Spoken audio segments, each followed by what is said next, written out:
Yet. Gwapong-gwapo na yung bahay, oh. Simulan ng magkulitan kasama si Louie TV. Good morning, people! Yan, welcome na naman sa panibagong kabanata ng ating bahay serye. Yan, nandito na yung ating mga tropa na gumagawa. Si Buboy nandito. At syempre, si Kuya Ogie. Sikasuhin na ang ating biga. Mamaya lang makikita na natin yan na unti-unting nabubuo ang biga dito sa gilid ng bahay. Parang kailan lang nandito na tayo. Ang tulin. Naigapang na rin yung pinaka-host, mga kapanalig, yung nakikita nyong orange doon. Kahapon yan. Si Daddy Oms ang nagpalagay niyan. Ha? Sukat na sukat. Paikot. Oo. Oo. Alright. Thank you kay Kuya Ogie. So tapos nandito naman yung nag-welding sa ating hagdan. Yan. Inaasikaso na nila yung yung takip ng hagdan.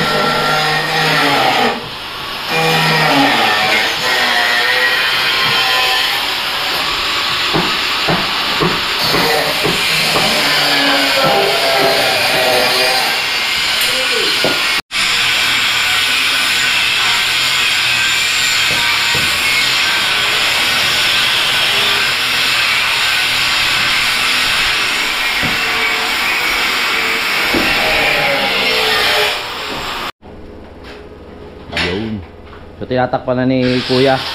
Ito. Yan. Ako tayo mamaya sa taas.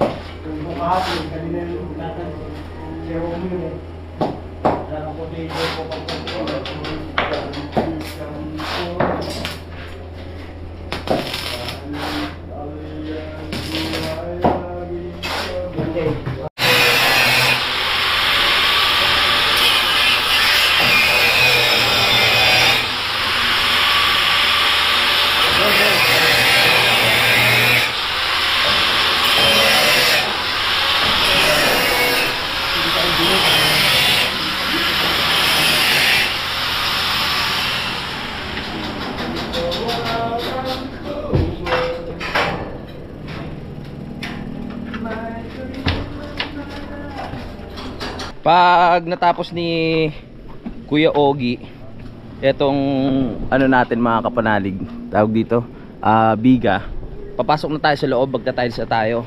Yung sa ilalim pwede namang yon ihuli, no, kasi nasa ilalim naman siya. Yung doon sa may labahan, mga kapanalig, ang importante mauna muna yung lababo para makita na natin yung itsura niya. Aba, ayun pala, kasi nga nabago yung schedule natin ng paggawa ng ng lababo. So dapat mga Sabado pa talaga yan na yayariin. Kaso nga lang sabi ko kay Kuya Ogie, unahin muna namin yung lababo, mag-tiles muna. Bibili kami ni Buboy ng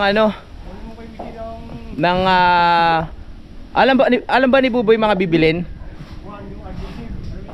Adhesive. Ayun. Bibili muna kami ng ng materyales, mga kapanalig, para masimulan na yung ating lababo, kasi excited na ako dun sa part na yun Let's get it on. Tara, papasama tayo kay Buboy para makabili tayo materyales para sa ating tiles sa lababo.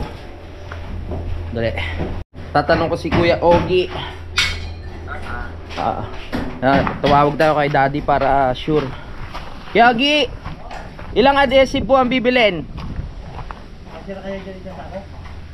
Isang sako?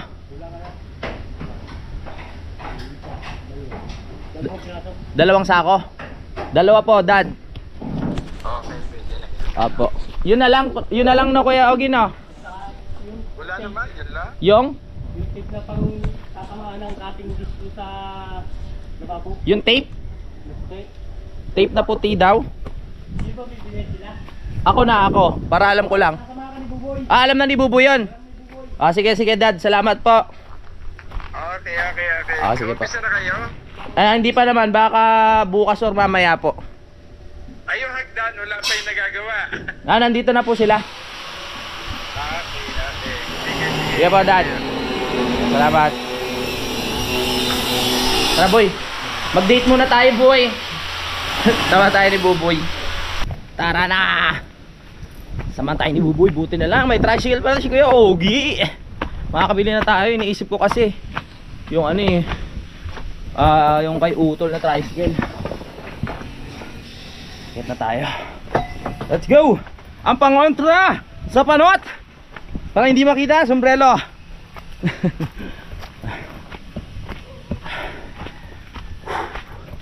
Sa tayo bibili, pre? May asang? Nakakaabot ka ba ng boundary? Nakakaabot ka? Para makapag-withdraw pera? Oo, sa 7-Eleven lang. Alright. Sa boundary na lang kami bibili para makapag-withdraw din ako ng pera. Kasi ubos na ang cash natin. Woo! Hingal ah. Sige, takbo. Lugi tayo kay Buboy ah. Lakas ng katawan. Walang tigil ah. Walang kahingal-hingal. Ay ako. Eto na pala ang BMW ni Kuya Ogie.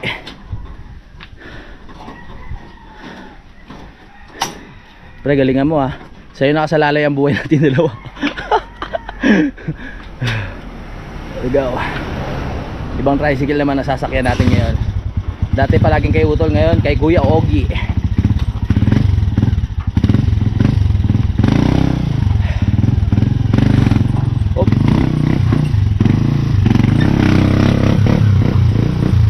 Alright, let's go. Okay, tara na. Sugod mga kapatid.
I-withdraw muna tayo pera sa 7-Eleven, tapos babalik tayo dyan sa hardware.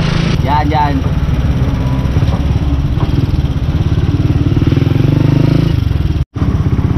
Ay, ang pag-withdraw tayo, so babalik na tayo sa tawag dito, sa may hardware para makabili ng mga materialis natin.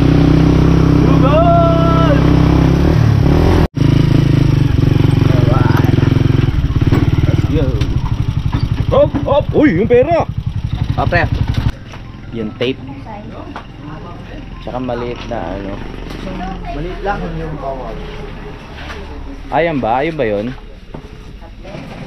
Tapos ano ba yung dalawang sako daw?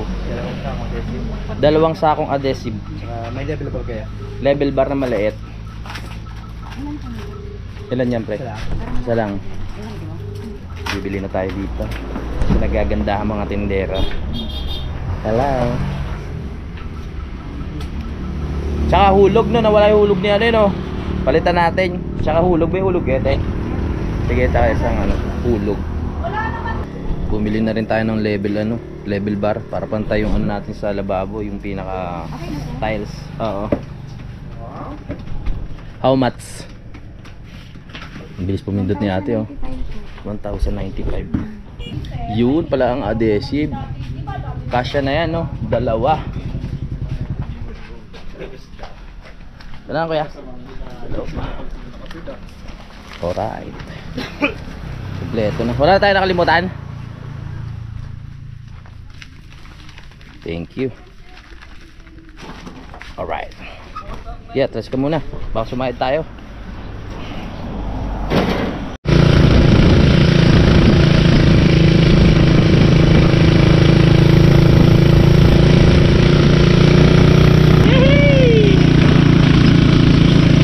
Daming tubo. Wow. Scaffolding is scaffolding.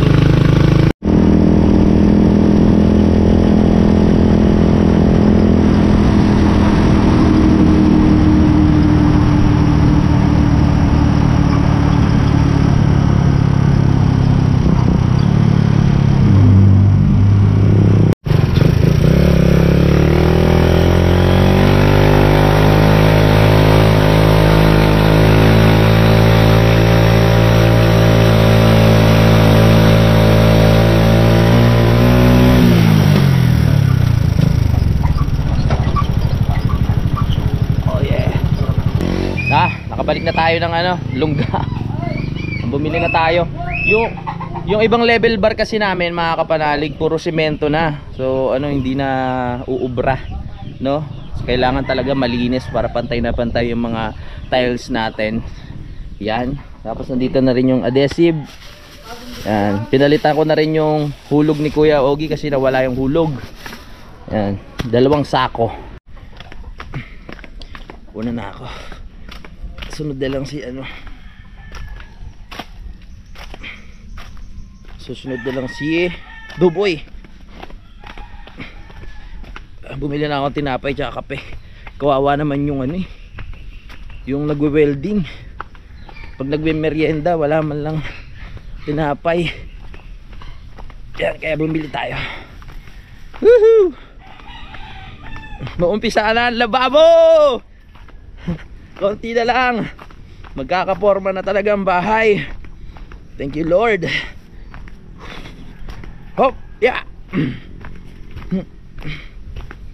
Yeah, uy.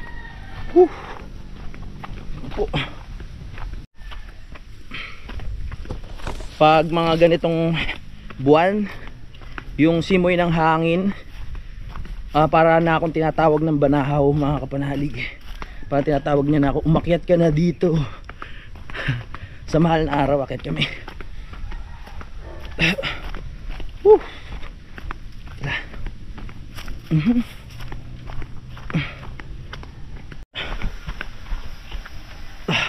Grabe ang bigat.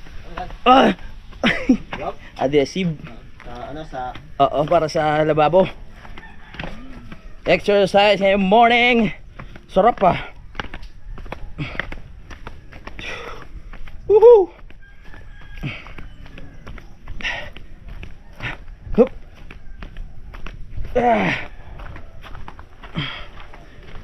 Mission accomplished.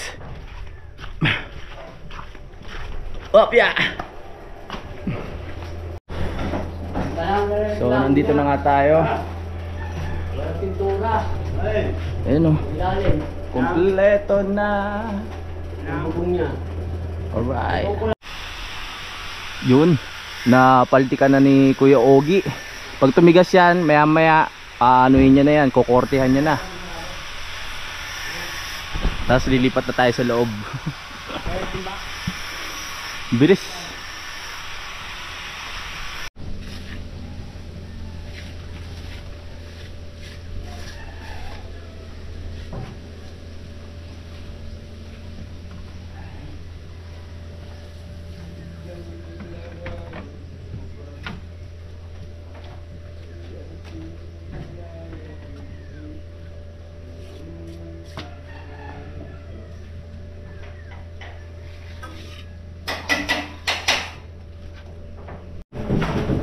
Akyat muna tayo, tingnan natin yung ginagawa ni Kuya. Eh sir, inad ko na yung request ni Father. Oo. Inalis lang yung gilid, no? Para lang to, para Sige, sige. Let's go.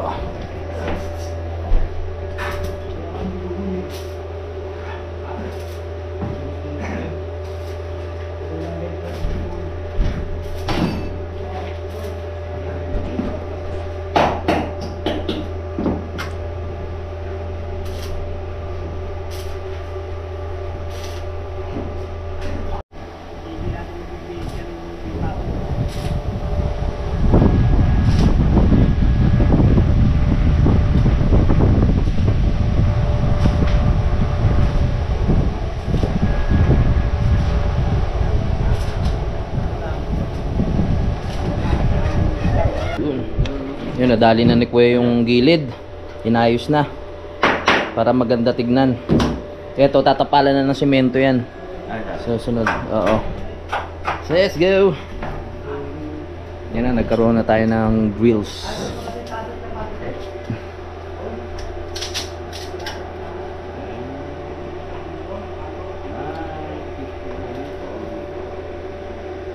Maglalagay ka na ng sahig, Kuya?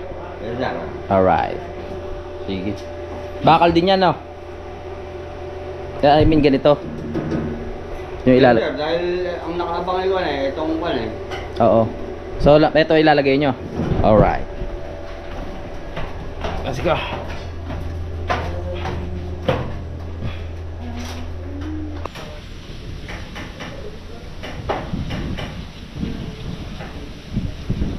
Kaya tapalan na ni Bubo yung ano, yung pinag-anuhan ng tubo natin. Pinaggapangan.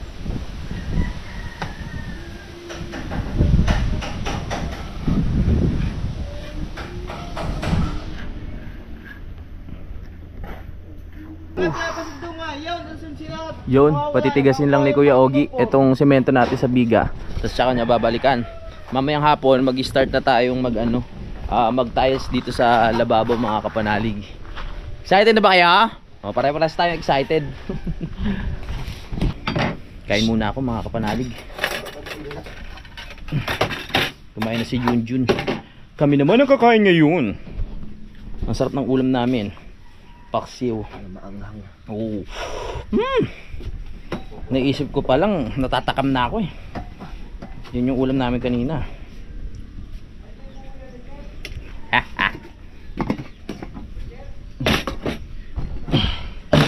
Si Kanoy masarap din magluto kasi talaga yun eh. Tanan! Woohoo! Kaon! Paksiw na masarap.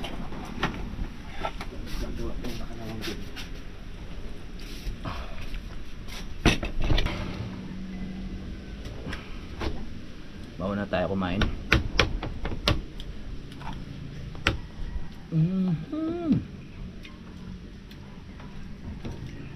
Kain na rin po kayo dyan, ha. Mamaya makikita na natin gagawin yung lababo.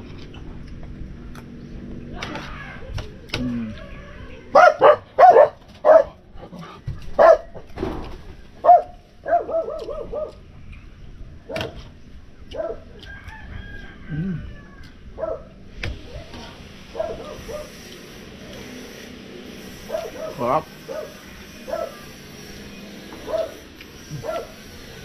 Namit.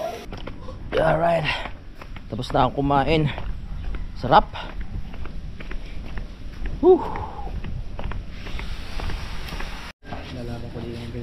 Yan na. Nakukita na ni Kuya Ogie. Gwapong gwapo na yun dito sa gilid natin.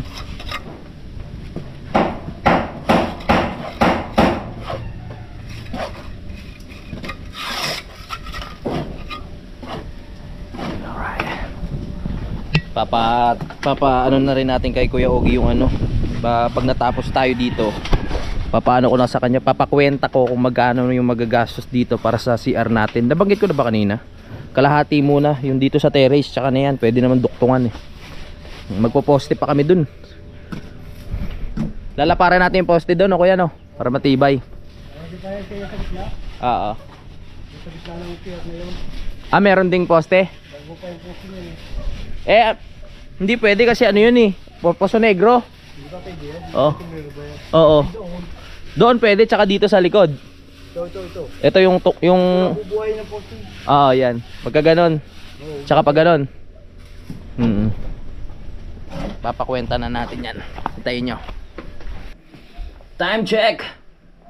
So 11:57 na. Pakainin muna natin yung mga nagtatrabaho. Kawawa naman. Mga nagwe-welding. Tara.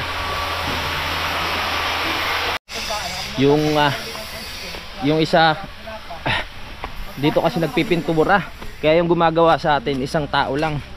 Tapos dito sa kabila kay Paring Osi, inaano lang nila, inaayos na yung pintura. Kaya kain muna kayo. Kain muna kayo. Tara. Let's go. Ang ganda na panahon ngayon.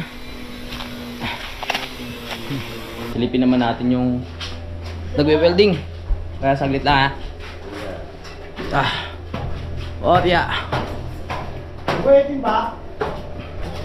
Tignan natin.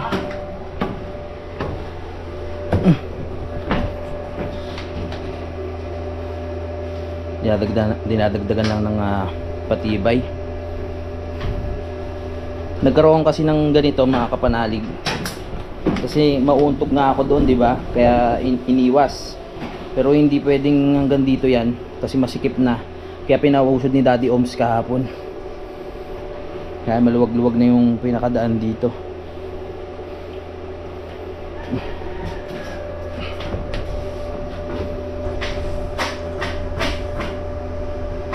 Kain muna kayo doon, tay.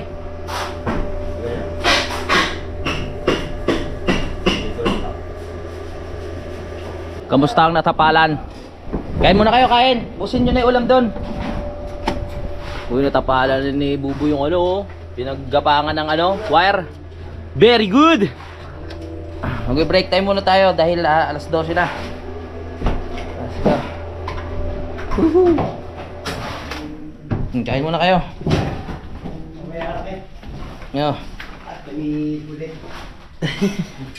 Ayun nyo muna mag-break time, kuya. Wala na.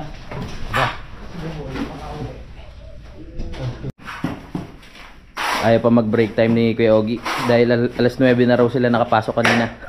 Naghahabol. Sigurado ka, Kuya Ogie? Okay lang naman yun. Wala problema sa akin. O ba? Kaya mamaya talaga makikita na natin yung ano dyan eh, yung tiles. Oo. Yan, kain muna sila. Kawawa naman itong mga to eh. Kailangan on time. Tag-isa silang gumagawa eh. Nagpipintura ka na doon? Nagpipintura na si Kuya doon sa kabila. Si tatay dito naman sa hagdan natin. Gwapong gwapo na yung bahay oh.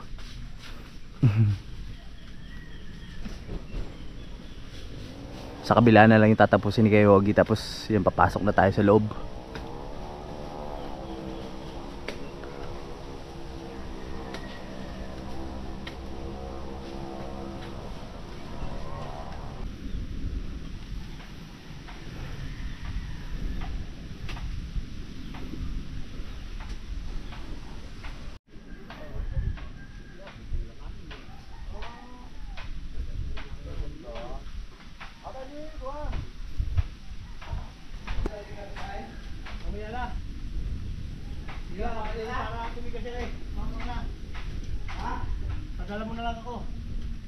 Yan na yung ating ano, pupuliduhin pa naman tong mga welding na to, no.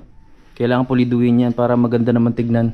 Kahit sabihin natin may harang na design, kailangan mapulido yung loob. Katulad na ito.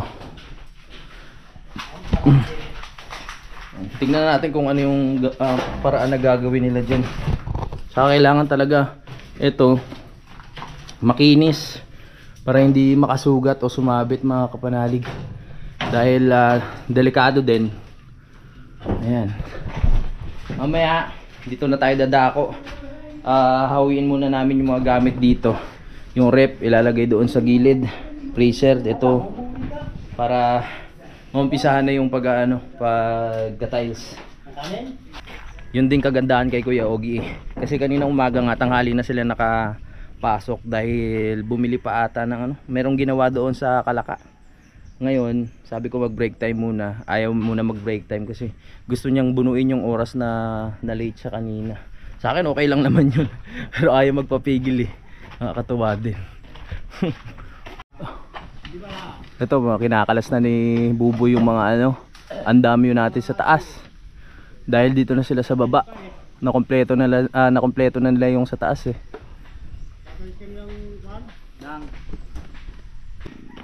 Pakita ko lang sa inyo yung ano, yung ginawa dito kay Paring Husili.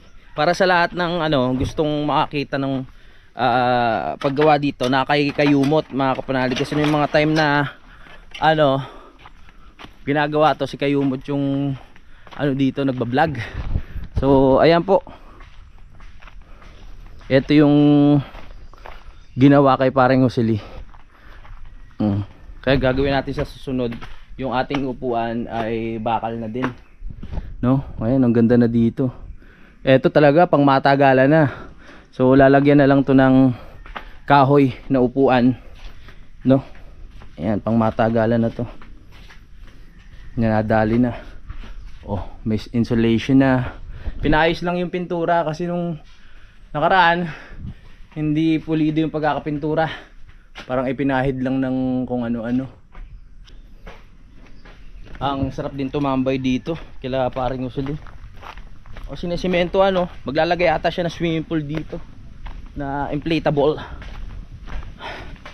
Lazi, muna tayo. Fresco? Yeah. Punta na naman natin si ano, si Kayumot. Pasyal muna tayo. Wala rin naman tayong gagawin eh. Yung ginagawa ni Kuya Ogie doon ay hinihintay lang naman natin matapos. Tapos kumakain pa yung mga nagwe-welding. Busy rin si Kayumot dito sa mga trabaho niya. May mga ano eh, may mga si Kayumot kasi binibigyan ng mga trabaho yan. Kunyari wala siyang ginagawa doon sa kabila kay Paring Husili. Dito naman kila Ma'am Jane yung inaasikaso niya. Sugurin natin yan. Kayumot. Yeah. Pasyal, sarap pagpawisan. Summer na talaga. Ano dito, malamig na mainit.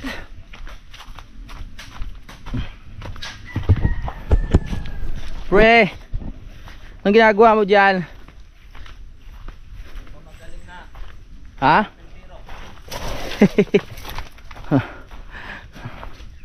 Marami ka na naipon na kawayan ha. Mabubulok lang kasi. Oo. Oo. Binayaran pa naman ni ma'am. Binayaran yung mga kawayan, kaya kailangan may ano para mailibot na dito. Lagay doon sa loob. Aba, nandito rin pala tong isa na to. Chuchu! Kung saan ka tumatambay ah.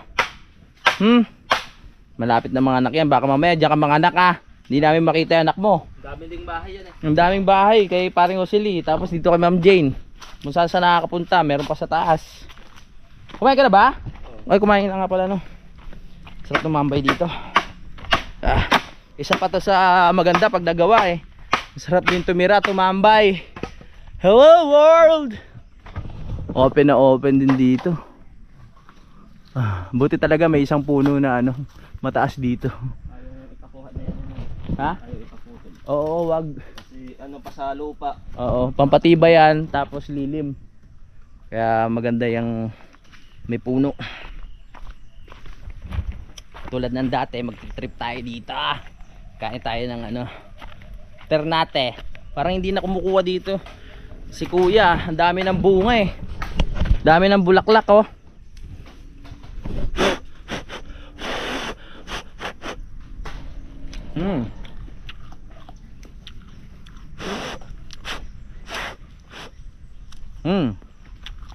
Tatlo lang. Pwede na. Balik muna tayo doon. Mag-e-edit pa ako. Kinusta lang natin si Kayumot dyan.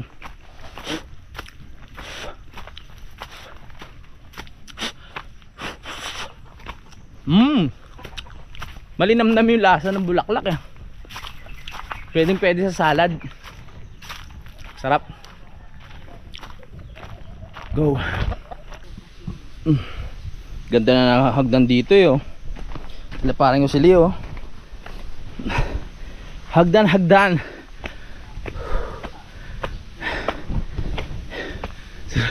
Hingal ako, naglakad lang ako konti ah. Sarap sa pakiramdam.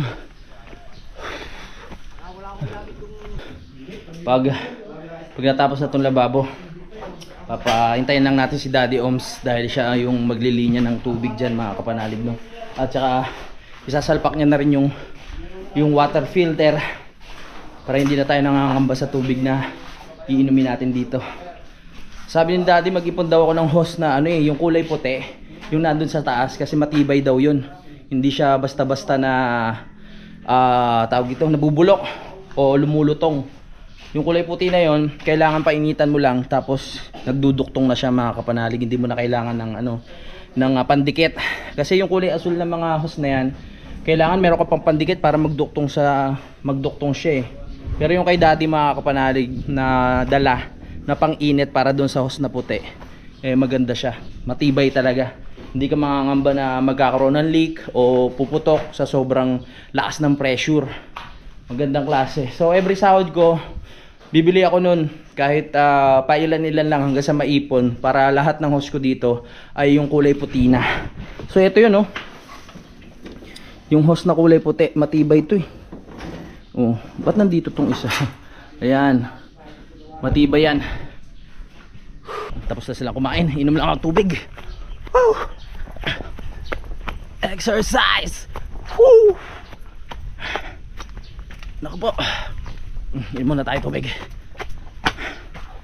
Kailangan uminom ng tubig para matuwa ang ating mga organs. Pag hindi tayo uminom ng tubig, mahirap na. Woo! Ayan, mahangin, mainit pero mahangin. Yan ang gusto ko, yan ang gustong-gusto ko dito eh. Hindi katulad sa iba na pag mainit, mainit lang, di ba? Dito mainit na may hangin. Presko. Namimiss ko manood ng TV doon sa may sala. Kaya pag natapos yan, talagang maglilinis kami dyan mga kapanalig. Tapos isasalpak na namin ulit yung upuan dyan. Tapos para makapanood ng Netflix, maaliwalas na. Dahil meron na tayong hagdan, di ba? Tapos may lababo pa tayo dyan. So ang sarap na tumambay dito.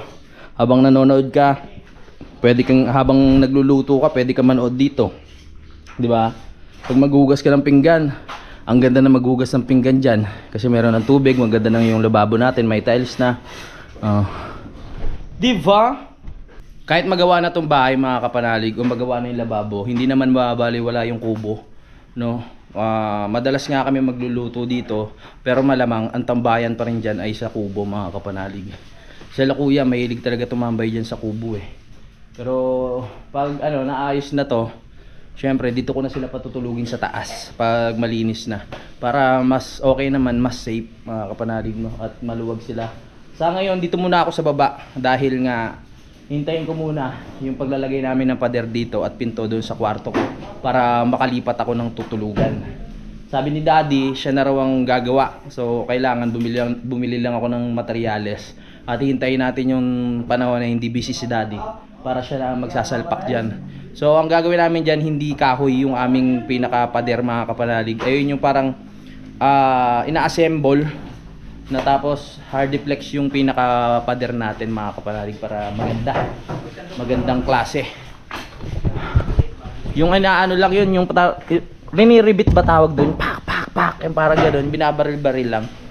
Tapos simpleng pinto. Kaya tapos pwede na tayong lumipat ng kwarto doon sa taas. Buti na lang talaga dumating ang Daddy Oms kahapon. Kasi sa totoo lang, sa dami kong iniisip, hindi ko na alam kung yung mararamdaman ko, magiging masaya ba ako, magiging malungkot ba ako. E nung dumating ang Daddy Oms, yun nga, na adjustan niya yung doon sa may hagdan para hindi maging masikip. Tapos etong lababo na pag-usapan namin, may dala siya sa sasakyan. Pero tingin ko alam na ni Daddy yun eh. Naaayain ko siyang bumili ng tiles kaya dala niya sa sasakyan eh. Nakabili kami, tapos yung ibang kailangan namin nabili na rin doon sa bayan. Pati ang Daddy Oms nawala na rin ang stress daw. Kasi habang pinapanood niya raw yung vlog ko, nakikita niya kung ano yung mga dapat ilagay na bago ilagay yung ganyan. Kunyari, bago mag-tiles, kailangan may ilagay na muna yung hose na yon, yung mga ganun habang nanonood siya. So busy pa ang daddy na itong mga dadaang araw, next week siguro, pag hindi na siya busy, makikita natin na magkakaroon na ng linya ng tubig dito at pwede tayo makapagluto, makapaghugas ng pinggan dyan. Ilipat na natin yung ibang gamit na nandun sa kubo. Pero hindi naman lahat, no? Yung mga babagay lang dito na ilagay din. Pero sa tingin ko kailangan bumili rin ako ng mga bagong lagayan kasi luma na yung mga lagayan ng plato doon sa kubo. Maganda na yung lababo natin dito. So kailangan bago din yung ilalagay nating mga diyan. Yung mga simpleng lagayan lang ng plato o basta malinis lang. Yung doon kasi syempre open yun hindi natin maiwasan na maraming alikabok, ganyan. Dapat hiwalay yung gamit sa sa kubo, tapos yung gamit dito sa bahay. Para kung doon magluluto, meron na doon. Para kung dito, meron na dito. Hindi na tayo pa balik-balik, hindi na tayo hindi na tayo bababa, akyat dahil nakakapagod, di ba? So magpapaalam muna ako mga kapanalig dahil alam ko na mahaba na tong ating vlog at hintayin nyo po mamayang hapon dahil madadali na yung ating kusina. Maganda yun. So bye-bye mga kapanalig! Simulan ng magkulitan kasama si Inuit TV.